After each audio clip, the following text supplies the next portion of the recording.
Prepare to be amazed as two men, legally classified as vintage, compete to recall pop culture nonsense from a time when parents smoked in grocery stores and Ronald McDonald roamed free, judged and scored by artificial intelligence.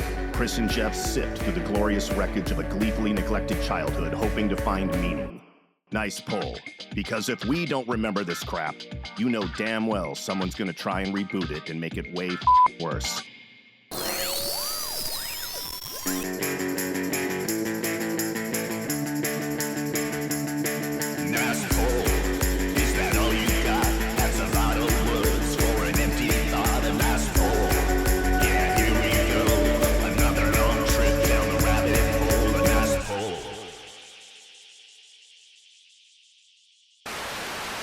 Let's not talk at all for this episode.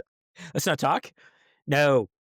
Something much more important has come up, and it was all brought on by a conversation that Chris had with his daughter. Chris, enlighten us. What happened? Yes. Well, my daughter, who's recently turned 13 and is obviously not in the demographic for not only listening to this podcast or even understanding the content on this podcast, but she does every once in a while with her mom. They'll put it on in the car somewhere. Started talking about Star Wars and then deciding, and I think there's some stuff that's gone out on social media about a young woman and her all of a sudden discovering Star Wars, and she probably picked up on that or something to that I've seen nature. It. Yeah. Mm-hmm. Yes. So all of a sudden, someone who's very much into, when she's either watching the Gilmore Girls or Dance Moms or, something like that, when she's streaming something, decides she's going to watch Star Wars. And of course, because even though she's 13, she's, and she's very opinionated to the point where she at first insisted on watching them, not in the order that we saw Star Wars, but in the order, in the actual, the true chronological order, where you already know the big reveal of who Darth Vader is. So she started with, what is it? The Phantom Menace, and then moved into the two after that, Revenge of the Sith. And I'm blanking on the other one because I don't hold those ones in very high regard. Attack of the Clones. Thank you. So I didn't pay much attention while she was getting through those which she considers the first three, which you and I do not consider. We do not consider the first three. But as soon as time to crank up episode 4, which honestly we did not know at the time was episode 4 when we first watched it.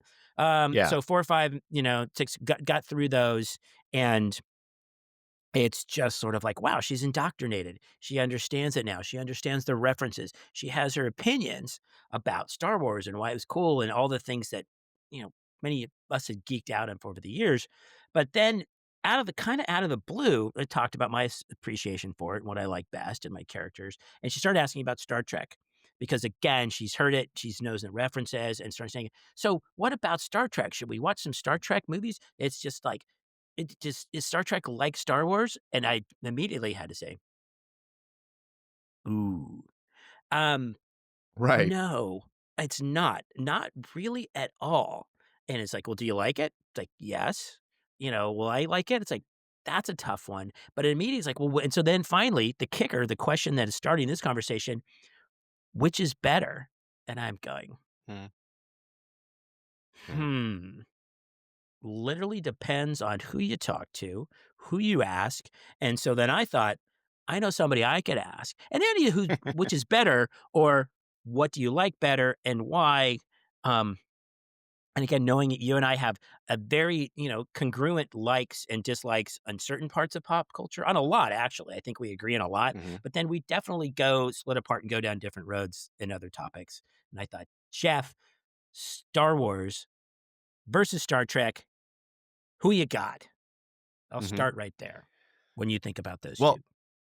Well, I'm going to jump into maybe my preference, but before I do, I just wanted to say one thing, which is, I have seen these viral clips that you're talking about that your daughter probably saw, where there is a young woman in her 20s who is filming while she's watching Star Wars for the first time. And her reactions are hilarious. Watching somebody try to interpret episode 4 from today's kind of standpoint is absolutely hilarious. And so if anybody hasn't seen it, check it out. But I will say, I wanted to answer one question. Your daughter was, which one do you think is better? From her standpoint, I'm Mhm. going to suggest that she would probably like Star Wars just as much as Star Trek. And here's why. At least from this woman's perspective that was watching it for the first time, it wasn't so much it's outer space and lasers and aliens. That wasn't Mhm. really the thing. It's the relationships that are taking place and Mhm. the intense drama and Mhm. the soap opera level of all these different, oh my God, that's his sister, but he doesn't know it, but secretly the scruffy guy is gonna also like her, but she doesn't. Oh my God, and that's your dad. Mm. And we have to admit that Star Trek is very similar. In Uh-huh. every episode, there's these really funny dynamics between Bones and Spock and Kirk. Mhm. There's sexual tension with Uhura and Spock and pretty much everybody on board. Then there's Mhm. Kirk, who's basically, presumably, having sexual relations or at least getting romantic with almost every woman or alien that's even slightly attractive. And All of them. so all of those same crazy, fun, addictive interpersonal relationships and stories are still going on. I don't Mhm. know that it really matters if it's on the Enterprise or on the Millennium Falcon, but I'm just Mhm. guessing. But Chris, if you were to say which one is near and dear to your heart, I would say they're both huge in my life, as Mhm. evidenced by the fact that I own, as we've talked about many times, We have. Stormtrooper armor. I have the Uh-huh. Stormtrooper armor, but I also have every phaser and Mhm. communicator and prop from the Star Trek series. Uh-huh. But which one hit me first?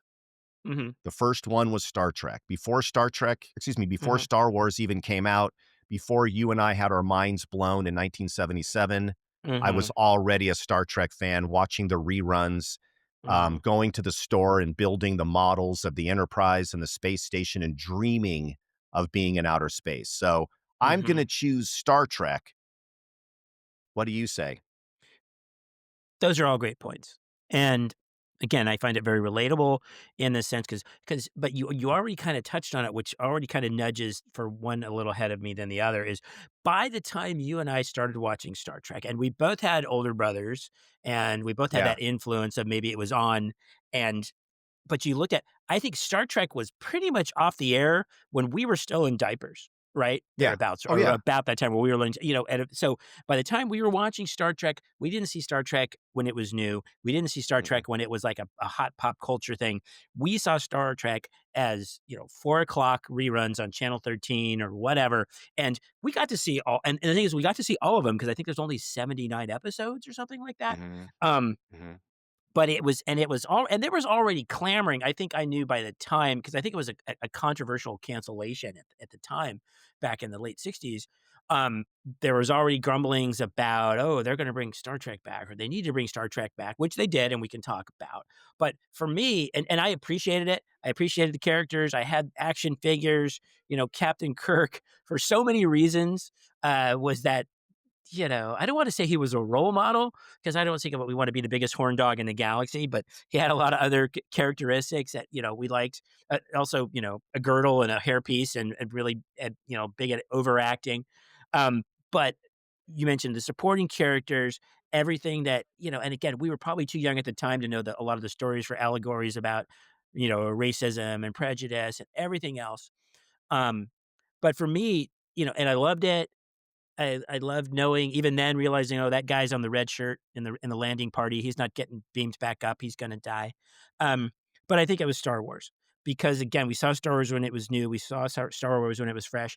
Didn't quite know, what to expect, saw some commercials. I went to, saw Star Wars for the very first time. Shout out to Richard Butcher, his 11th birthday party. His parents finagled, those long lines, got a bunch of tickets. We all went to see Star Wars and walked out of that theater just with my mind blown, right? And, like, that was so exhilarating, that was so fun, and, for me, I think it was that aspect of it. Star Trek is too established, and I was too young, and so, it just kinda nudged a little bit ahead into there's so much that was great about it. So much that was great about both of them, but for me, it was Star Wars, Mhm. Yeah. Well, it's interesting too because in Star Trek, you're right. On the first run, we were too Mhm. little to watch it. However, Mhm. on its first run, it wasn't that popular in the Mhm. ratings. Right. It was just doing okay. Some people thought it was amazing, but it didn't actually start to become this phenomenon until another generation discovered it in syndication, which would be our generation, right? The Mhm. kids started to discover it as it started to get played in the 70s and whatever.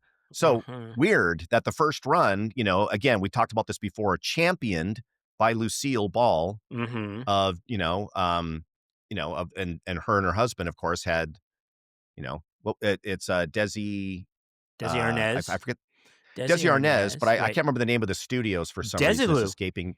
Desi Desilu. Lou, of course. Right. Desi and Lucy. Yeah, of course. But somehow Sorry. Yeah. she was the one with all the power, but his name was first. It's like we Yeah. just have to kinda Well, that was a sign of the classic, times. Yes. classic 60s and 70s and Yeah. 50s. Yeah. Exactly. So anyway, for whatever it's worth, we saw the resurgence, but I guess, yes, Chris, my mind was blown too. We probably both saw it in the same theater when it comes to Star The Wars. Valley It Circle was Theater in the Mission Valley Valley. Circle. We Only all one it waited played for at. Yeah. we waited for at least 2 hours out in front Mhm. to watch it. Yeah.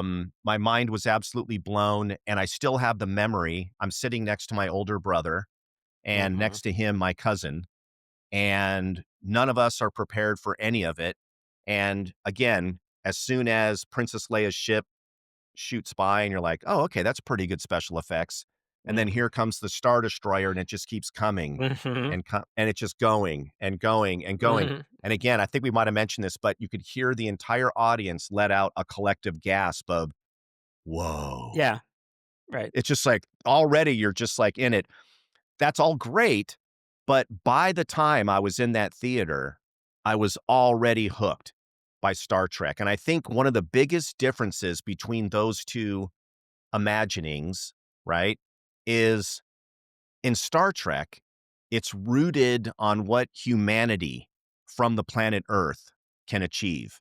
Mhm. In Star Wars, it's a fantasy Mhm. about something that happened a long, long time ago in a galaxy far, far away. And it's Mhm. great, but the thing about Star Trek is it imagines that we somehow didn't destroy ourselves. We came close, right? Mhm. In the Star Trek world, Mhm. humanity almost blew itself up. There Yeah. was Mhm. nuclear battles, but Mhm. somehow we rose above it, Chris. We became a utopian society. Empathy won the day. And now we're exploring space with the United Federation of Planets and we're trying to do good. Right? So I love that part. Yeah. And I think especially from the sense of like yeah, and I didn't even pick up on it at the time when I was first watching those reruns because like, oh wow, there's like a Russian and then there's like a Chinese officer, and then Lieutenant, Uhura is clearly from the African continent. She's definitely not African American because her name's not, Pam. But um, but I didn't pick up on that. So yeah, you're right. It's just like, wow, look at this. We're all come together as one, and it's a planet. It's not necessarily countries. And so, yeah, that aspect, and they never really were specific at the time of what year it is, what happened between, the 1960s and to whatever then to get into the Enterprise and everything else, and Starfleet, the Federation. Um, so there is that aspect that had sort of a scientific little tilt to it, like you're going, is this the future? Whereas, so again, I think maybe that's the first delineation. And I remember a nerdy conversation in my household, probably between my brother and one of his friends while they were playing Dungeons and Dragons. I almost said Dustins and Dragons.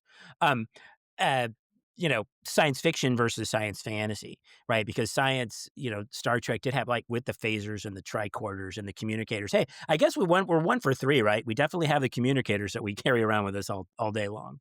Um, where Star Wars with the Force, with, Yoda and lightsabers and everything else, pure fantasy, right? And I think Mhm, that was mhm. kind of so to me, and again, I think it was like, yeah, I kind of just leaned toward the fantasy part because I didn't have to think about the science fiction if it's based in fact and there's sort of this track that it follows to get there, right? Where the fantasy is just like, hey, you want like an 800-year-old elf who like can train you to be a Jedi and like do all that kind, it's when I said he looks like he should be, like I said, in some other sort of fairy tale, yeah, that's fine. Where you wouldn't have, even though you had all these fantastical creatures in Star Trek, they were kind of humanoid, right? And had other sort of traits. And again, the science fiction part, but maybe there's someone like that living on another planet, whereas not what was going on in Dagobah and whatever Yoda is. To this day, I'm not quite sure what he is, right? No one knows. Yeah. Yeah, in Star Wars, the thing that I really love about it is you just, especially the first movie, you never know what's gonna happen next. It is so out of the blue. You're just like, "Oh, shit. We are Mhm. already in this adventure, and oh my god, now what?"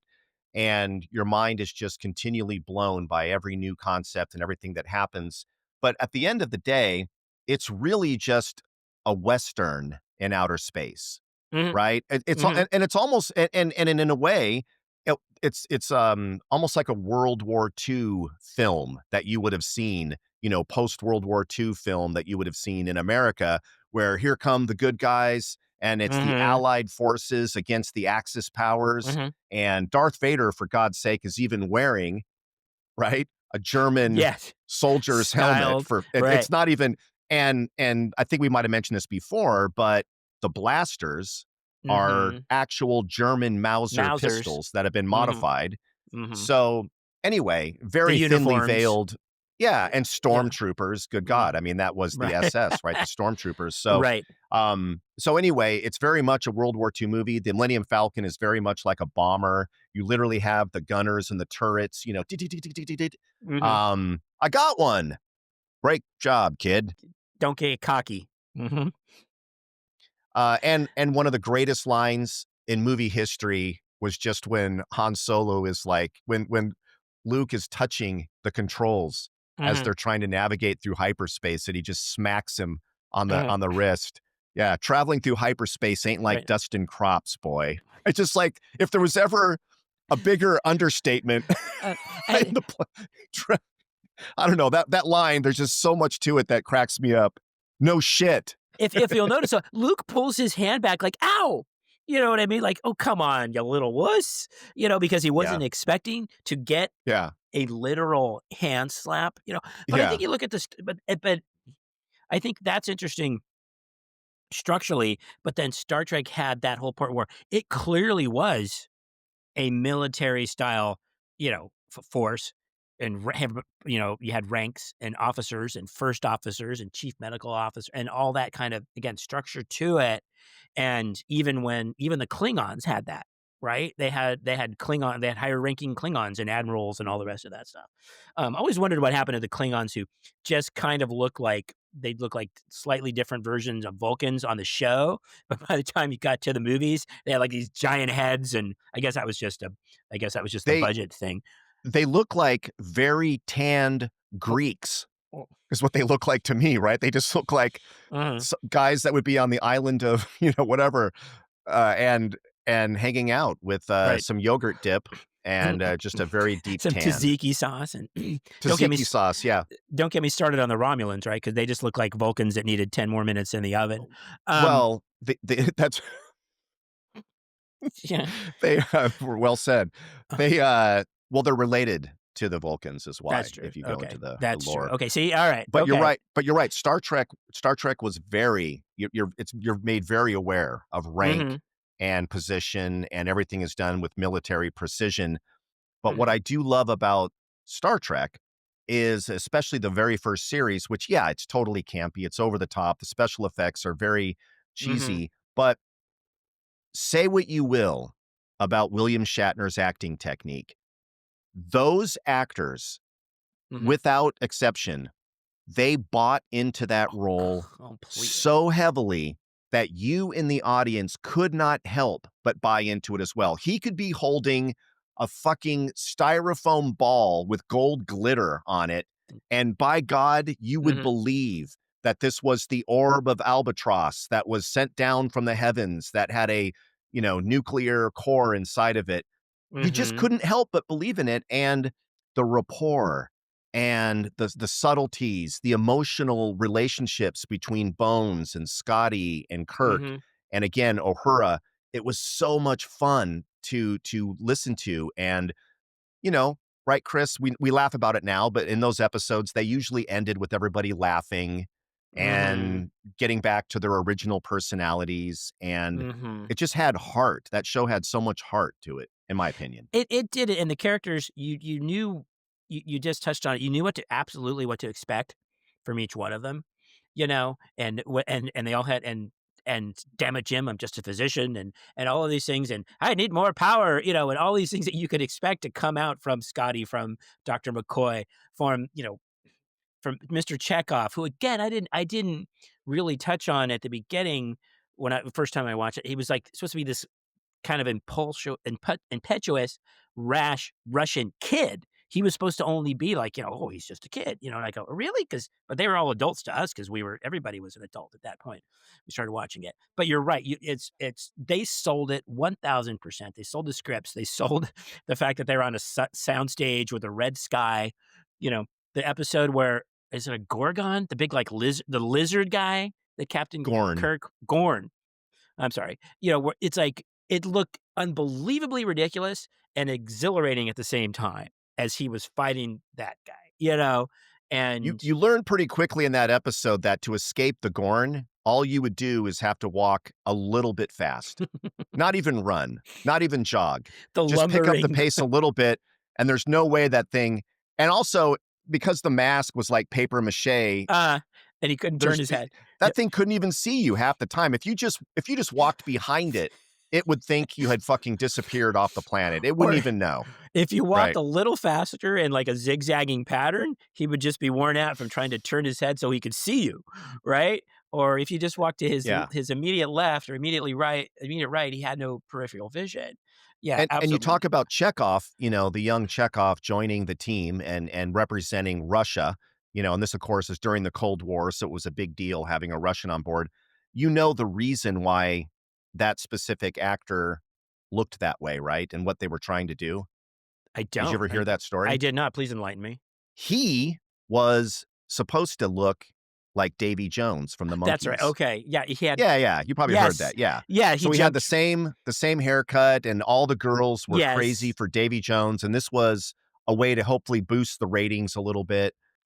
No, you're absolutely right, and of course, he never made it onto the Brady Bunch playing himself, so I guess we know who ultimately won that battle. But yeah, you're right. It's like we need a "Oh my god, Marcia, it's Chekhov." yeah, No, that episode never happened. cheer up, Sleepy Jean or whatever. Um, Yeah. yes, it's kind of funny when you think about it. Okay, we need a knockoff of a monkey, which in itself is a knockoff of a beetle. So I'm surprised that, like, Battlestar Galactica or something didn't have a knockoff of Chekhov, who was a knockoff of a monkey, who was a knockoff of a beetle. But that's amazing, And you think about that, How that does you how does Kevin Bacon fit in there? Somewhere there's a Kevin Bacon, I think, in that analogy.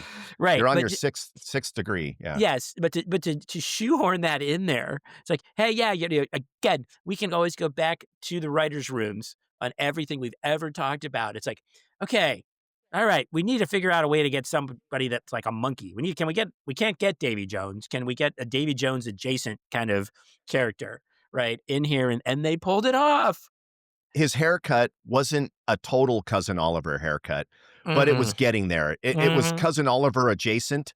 It definitely had the Davy Jones kinda look, which was almost like a bull.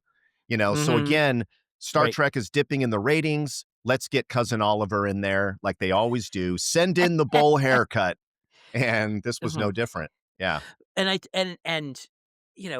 didn't quite have that with Star Wars. I think it with Star Wars, I think, although again, they all became, at least the 3 main characters, kind of interesting because I think Mark Hamill didn't quite become the star that Harrison Ford did. Even Oh my Carrie god. Fisher, to that extent, he was kind of like, and even I think going out of the theater, it's like, yeah, Luke was cool, but I kind of like Han Solo better, because he was kind of the anti-establishment guy, and he was the smuggler, and he could kind of tell. He told everybody to buzz off, and then he still came back. Spoiler alert: if you haven't seen Star Wars, he came back and helped out as they blew up the Death Star at the end. So I mean, to me, it was just like again, it was just like, and even the women, I think, same thing. It's like, yeah, everybody like Luke Skywalker. Yeah, he's nice, but Han Solo, who is who we relate Yeah. to, who we want to be. Let's be honest about Harrison Ford for 1 second. If if Harrison Ford really owned the Millennium Falcon and had to go up against the Empire, it wouldn't look or sound any different than it did. Harrison Ford was pretty much just playing Harrison Ford. They pretty much just had to say to him, but what if you owned a spaceship? Okay. And it's the same guy, right? That's the beauty of a character actor is that you totally believe and you fall in love with him as a person because that really is him. He's not acting at all, right? And so all it took was Spielberg saying, "Hey, now I'm going to do this Indiana Jones series. Let's get Hmm. Harrison Ford instead of Tom Selleck or all the other weird people that tried out for it or were considered for it." And that's Hmm. all it took to launch his entire career because now people could see him as the action hero. And that was one of the first times that the action hero was super vulnerable. He's Hmm. constantly getting punched in the face and knocked out and kicked when he's down and Hmm. constantly having to climb back up again, very much like Bruce Willis in Die Hard. And that's how people fall in love with you because you're kind of the underdog. And Hmm. he's not Arnold Schwarzenegger with giant muscles and a machine gun. He's a freaking archaeologist who teaches archaeology, right? Right. He's a So professor, anyway, no PhD. wonder he became huge as a action star. Right. But do you Right. think Harrison Ford is different as Indiana Jones compared to how he played the president in all of those, movies where not the Or Jack president, Ryan. excuse Jack me, but Ryan. Jack Yeah. Ryan, excuse me. Yeah. Right.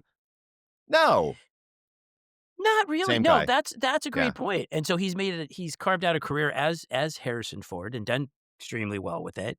I think one of the things that's funny though, we were talking about again when the how everybody in Star Trek sold it, right? They sold exactly this ridiculous situation. We're on this bridge and like, okay, we just got hit by fire, and like they all lean to the left and they lean to the right as the, for their special effects. I do remember reading something where Harrison Ford, talking about selling it, where supposedly he told George Lucas, like, talking about the script and the dialogue, saying he's like, "Yeah, you can write this shit, George, but you can't say it." You know what I mean? So they were even. It's like so maybe that was even he had to become Harrison Ford or just be Harrison Ford in that and slash Han Solo because the alternative was just a big cheese ball. And I think you're right.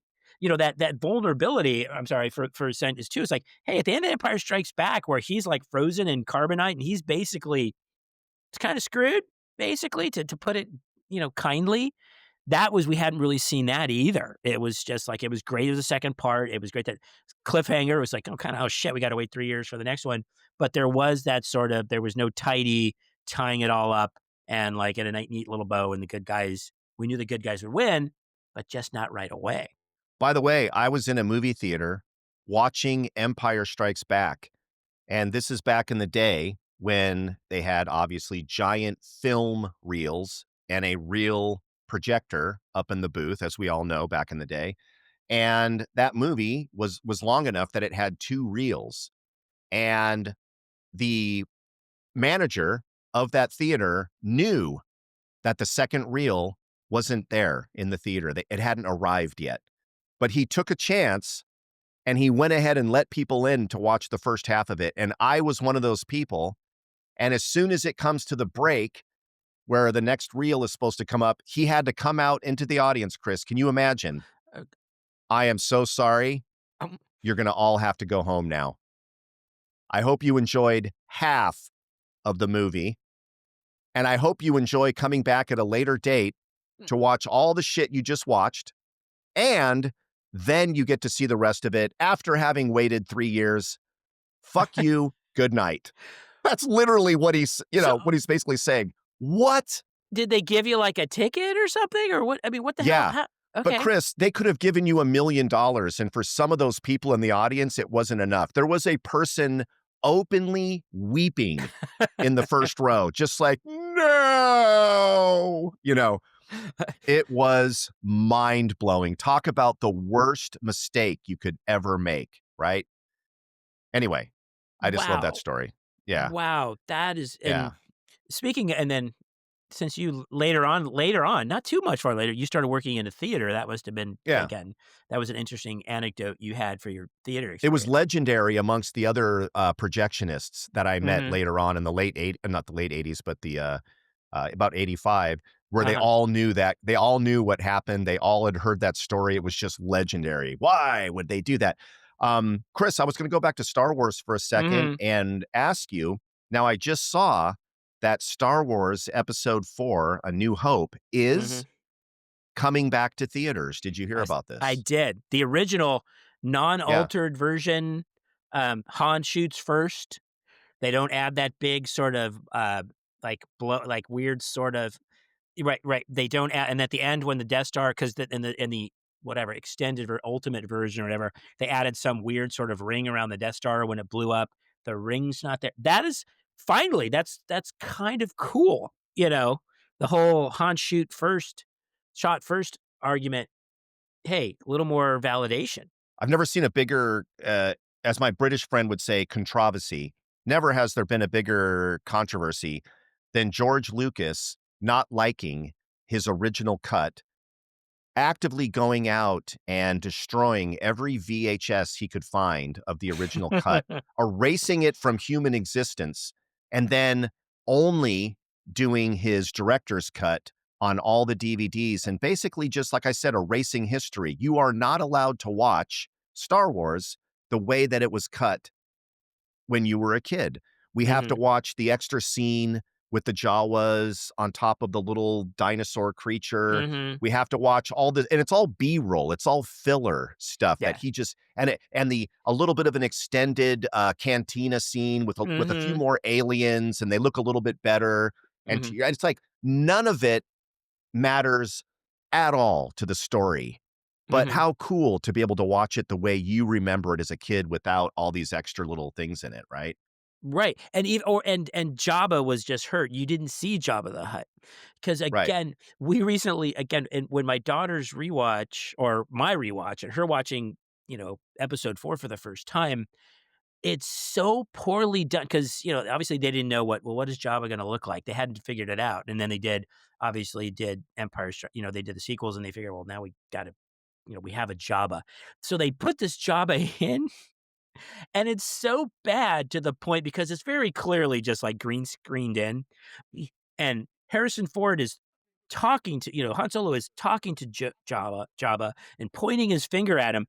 It doesn't match up. He's kind of pointing his finger into him, and he's not quite looking him in the eye, and it's just like, "Holy crap, this is bad," And what Yeah. we're and a lot of it, I mean, I think that is, again, the beauty of both Star Trek and Star Wars. Even watching The Empire Strikes Back and the Hoth, the ice planet, and they're on they're riding the Tauntaun, I think it's like Tauntauns. Yeah. and the Tauntaun's leg, it's so bad. It's very, Ray Harryhausen. It's very stop Yes, motion. Yeah. the bottom half. The top half looks like he's obviously sitting on, like, some stationary hobby horse, and then the legs are moving. So it's so bad, and the same thing with Star Trek, like I said, when they're clearly in a soundstage or when they're clearly on the back lot, right, and they're not on some foreign planet, or, again, the set of the Enterprise. The set of the Enterprise, I think, maybe is something, although, again, that stands out. Nothing stands out to me the same way in Star Wars, any physical thing, than the set of the Enterprise. You yourself, because again, I know there was nothing cooler than when Captain Kirk would sit down in his chair and start barking out orders and literally being the center of the bridge and the center of attention. There was nothing cooler than that chair. Am I right? You obviously Yeah, feel that way. I If you'd do. like to Yeah, I expand on have that that. just a little bit. I do have a version of that chair. Mhm. I own that.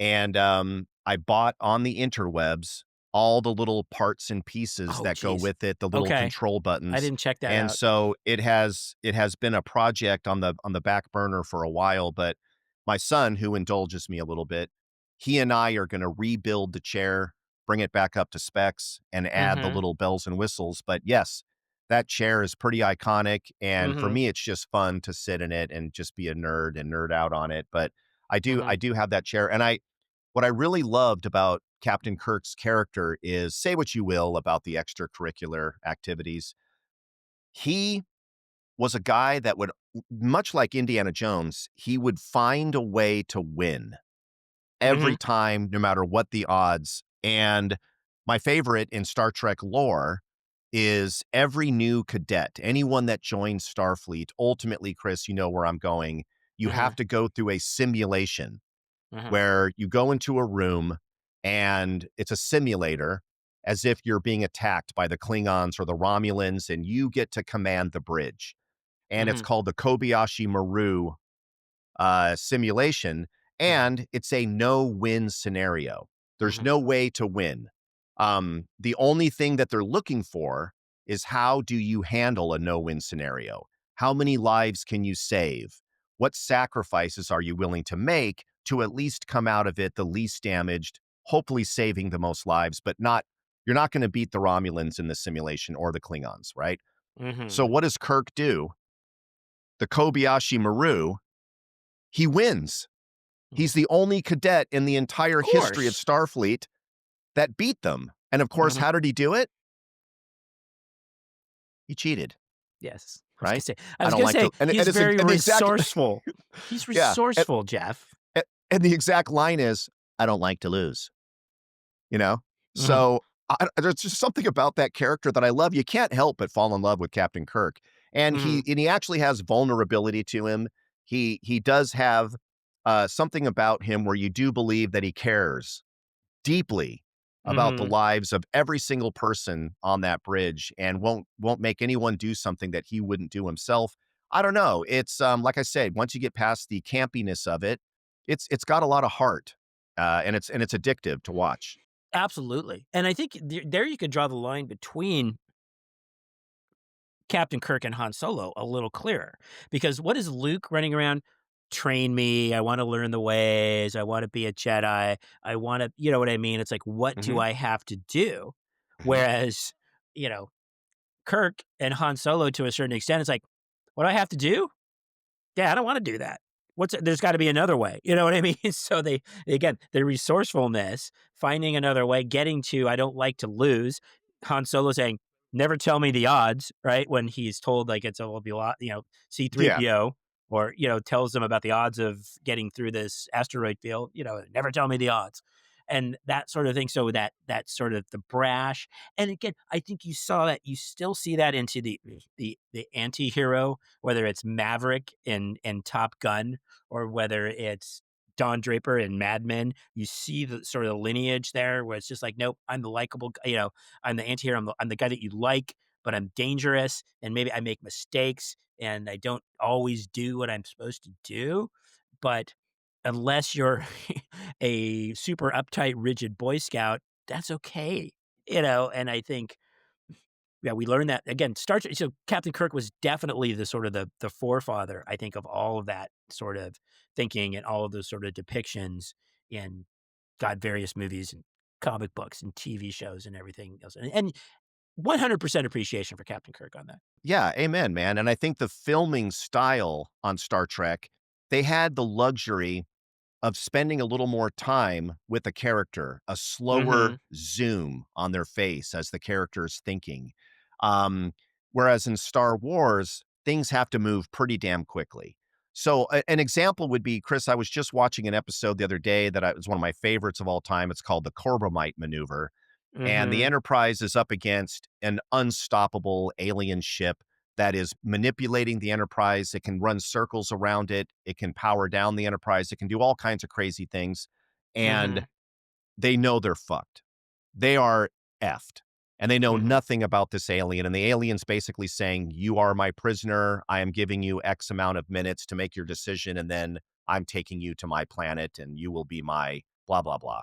Mm-hmm. And Kirk decides that he's going to bluff, right? And Mm-hmm. so he gets the alien back on the screen, and all of a sudden the camera slowly zooms in, and the alien's asking for his answer. And he goes, "In Starfleet, we have to warn anyone that goes up against us that we have a defensive weapon called," and he looks at Spock, and Spock's like, "What the fuck are you talking about?" "Carbomite." And Spock's, the eyebrow goes up. Uh-huh. And he goes on to explain that if you hit us with any sort of an offensive weapon, it will Mhm. be reflected back to you 100-fold. Mhm. Because this will likely destroy your ship, we're under the obligation of telling you this.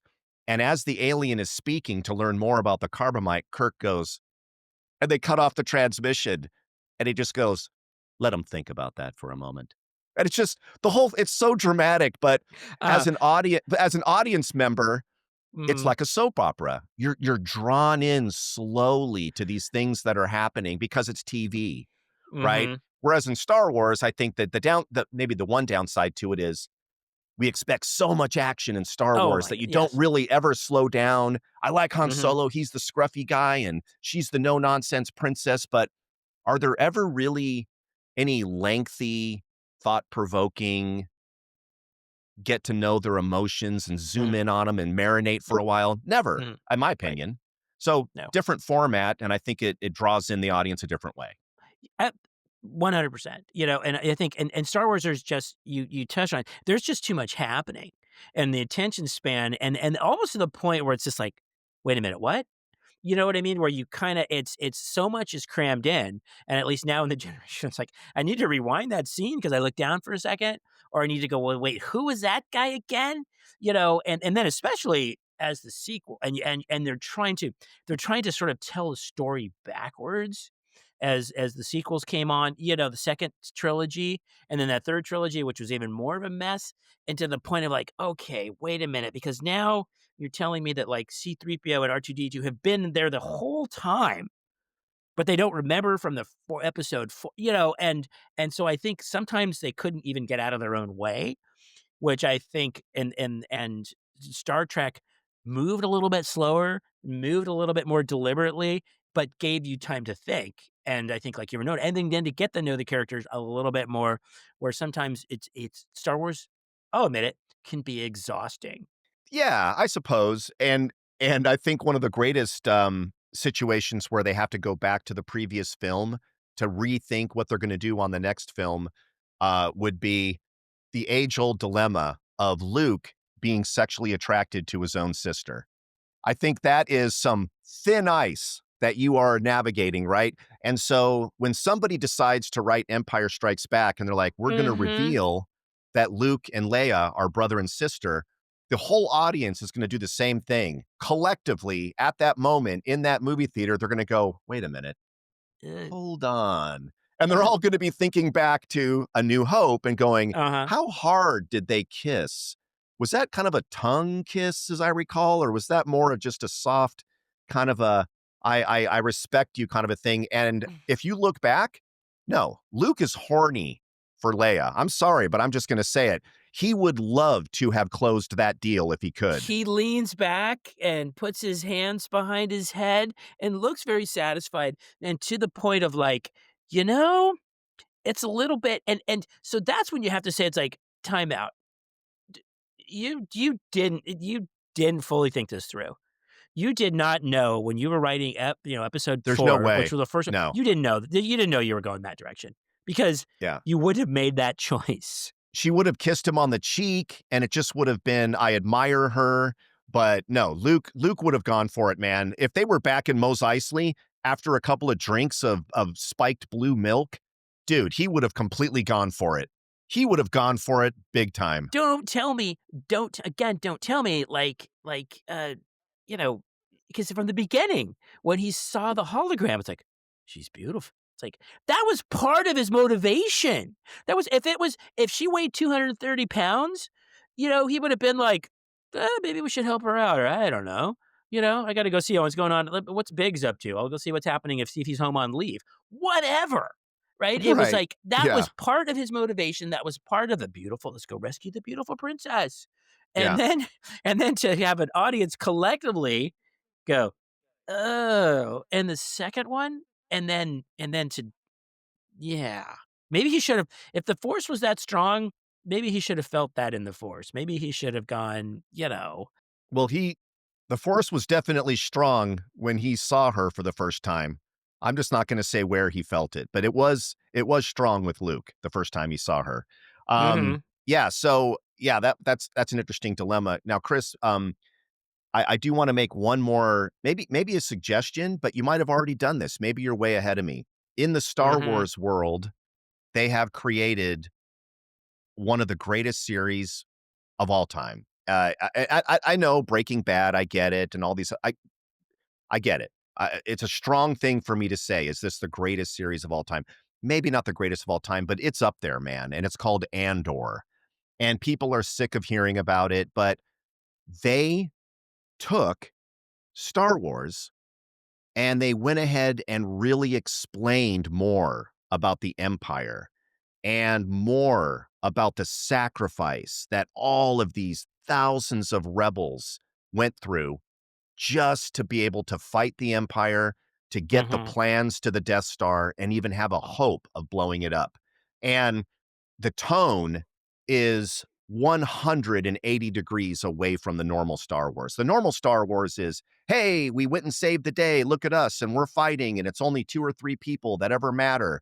In this, it's like you're watching The Dirty Dozen, right? Or Mm-hmm. just the most intense war Yeah. movie you've ever seen. And when you see how elaborate the alliance was, the rebel forces to slowly pick apart at the Empire, and when you actually see the machinations of the Empire, how they're Mm-hmm. brainwashed, what they think is their mission, and how they just wipe out populations without even thinking twice about it, man, you really live it. So Mm-hmm. if you ever get a chance, if you haven't already, do what I did. Watch all of the seasons of Andor, and it Mm-hmm. ends right before the movie Rogue One. Andor ends right before the team goes in to steal the Death Star plans. And then when you're done with Rogue One, it goes perfectly into A New Hope. And then when you see at the end of New Hope, there's only 3 people getting an award at the end of that movie: Luke, Mm-hmm. Han, and Chewie. You will Mm-hmm. say to yourself, it is so horrible and insidious that all those hundreds and hundreds of troops and military personnel are sitting in that giant awards ceremony room going, yeah, thanks, Luke. You're the only Mm-hmm. one that ever did anything. Thank you so much for coming in at the last minute and getting a giant medal. We didn't do anything, right? The last 15 years was nothing. We didn't all lose our lives and our wives and our families and sacrifice everything and die in the dirt ditch. No, you guys get a medal. Anyway, sorry.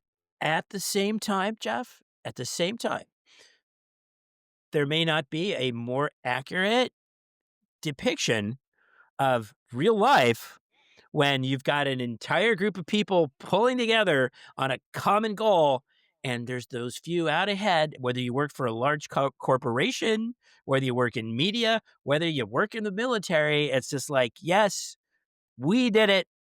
We declare victory. Thank you to all the little people. And so again, maybe it was more prescient than we thought. It was more accurate than we thought, and more realistic than we could have thought or could have wanted. But man, that is a great, great, great understanding there. All I wanted to have happen, going back to episode 4, if you're going to change one thing, if Lucas is going to go back and change episode 4, just have this one last thing. Right after they get their medals and they're staring out at the giant Uh-huh. audience and everyone's clapping and cheering, just have one guy raise his hand and say, I have a question. How did we acquire the plans to the Death Star? Could anybody just kind of give me a little backstory? I mean, thank you, Luke. Thanks, Han. I get it. But how did we get those plans again? Just asking for a friend. And then have it go to black. That would be the perfect movie to And then me. that guy goes back as he gets hauled away, never to be heard from again. Well, Exactly. well, that is excellent. Well, have we Excellent. determined, Chris, then, what is better, Star Trek or Star Wars? Or did this journey lead both of us to a better understanding of each of these franchises? You tell me. Yes. Yes. I'm going to answer yes to this question. I will say you made me think a lot about my how I thought I was leaning, and I think I could be convinced and probably convinced, because again, you and I both are pretty, solid in our opinions that we've built up over decades.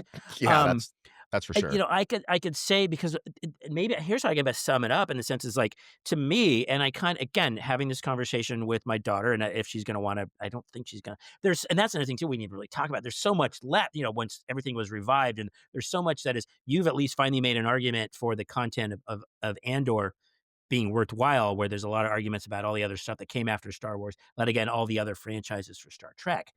To me, to not get over the top with a cliche, it's really kind of an apples and oranges uh, argument.